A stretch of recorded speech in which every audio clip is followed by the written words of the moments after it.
श्री कृष्ण गोविंद हरे मुरारी, हे नाथ नारायण वासुदेवा।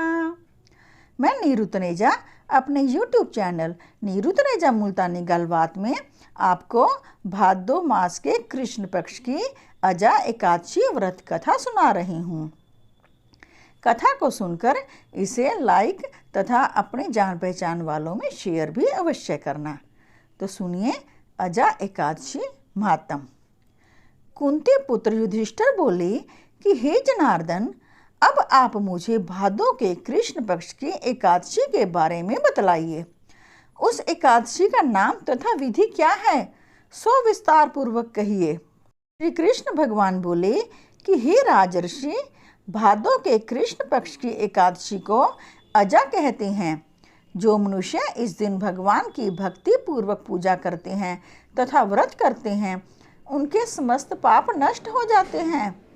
इस लोक और परलोक में सहायक इस एकादशी के समान विश्व में दूसरी एकादशी नहीं है। इस एकादशी की कथा इस प्रकार है। प्राचीन काल में एक चक्रवर्ती राजा हरिश्चंद्र राज्य करता था। वह अत्यंत वीर प्रतापी तथा सत्यवादी था। उसने किसी अज्ञात कर्म तथा प्रतिज्ञा से राज्य को त्याग दिया और अपनी स्त्री तथा पुत्र को बेच डाला। वह स्वयं एक चांडाल का सेवक बन गया था।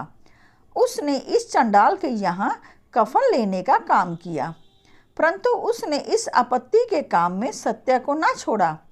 जब इस प्रकार रहते हुए उनको बहुत वर्ष हो गए तो उसे अपने इस नीच कर्म पर बड़ा दुख हुआ और इससे मुक्त होने का उपाय खोजने लगा। वह उस जगह सदैव इसी चिंता में लगा रहता कि मैं क्या करूं। एक समय जबकि वह चिंता कर रहा था, गौतम ऋषि आए।